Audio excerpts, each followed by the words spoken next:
ตอนนี้เธอจะอยู่ไหน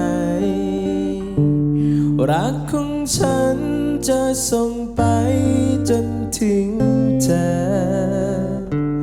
ใต้แผ่นฟ้าแห่งนี้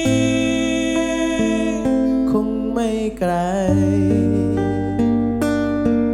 กว่าใจจะพบกันหากความคิดถึงของฉันลอยไปก็ขอให้เธอเก็บมันเอาไว้เมื่อเธออ่อนล้าและกำลังร้องไห้จะเป่าสิ่งร้ายไปจากเธอจะคอยเป็นกำลังใจให้เธอหายเหนื่อย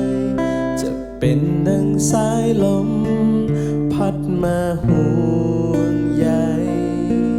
และเธอจะได้รู้ทุกวินาที